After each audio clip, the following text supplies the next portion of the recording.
going to use this small Python program to explain the idea of cognitive burden in string composition. And so the idea of cognitive burden is it's very hard for a programmer or a reader of code to juggle a lot of details at once. And so the lower the cognitive burden, the fewer details you need to juggle when trying to understand a program, the better. And so this program has two ways of specifying the string hello world. Right down here, it's got positional parameters. And over here, it's got interstitial expressions. And so the difference here is, here we have the string template, and separate from it are the expressions that determine what gets substituted in there. Here, we've basically got the same thing, except using Python's F strings, we've replaced the %s's with the expressions. And, up here are the strings. And so, obviously this is going to print hello world twice, but let me just kind of use my cursor to show you how my gaze has to proceed to come to that conclusion. And my contention is that positional parameters place a higher cognitive burden. You have to juggle more details. So, starting over here at the open quote, let's kind of walk left to right and see what I have to reason about. So first off, I see a %s. Now to figure out what gets substituted in here, I scan to the right, I see greeting.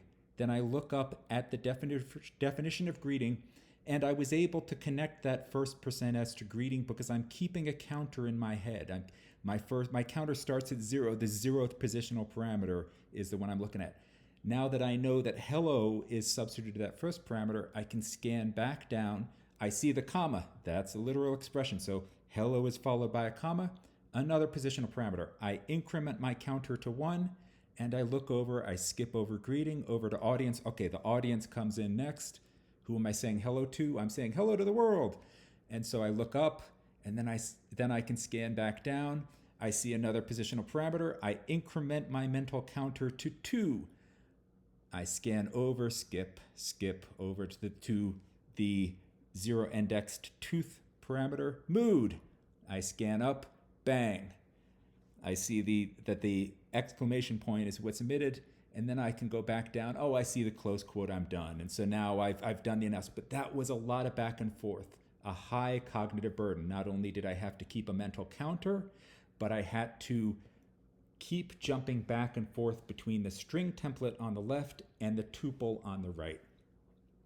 Now, let's look at the interstitial case.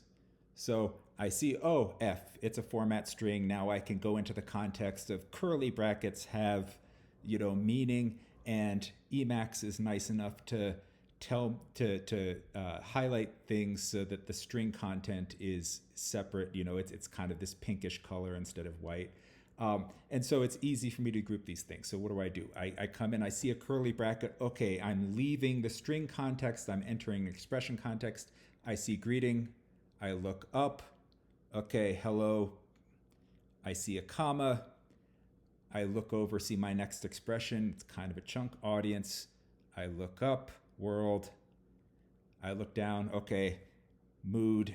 And so, I still have to kind of keep track of where was I in the string that I was processing, but I don't have to keep those counter. I don't have to keep bouncing between the left and the right. It's a lower cognitive burden overall. And so kind of my contention is that positional parameters with their higher cognitive burden are just a more confusing and hence more error-prone way of composing strings, and that interstitial parameters are better. That was just a simple case to kind of explain this idea of cognitive burden using string interpolation. Hope you liked it. Thanks.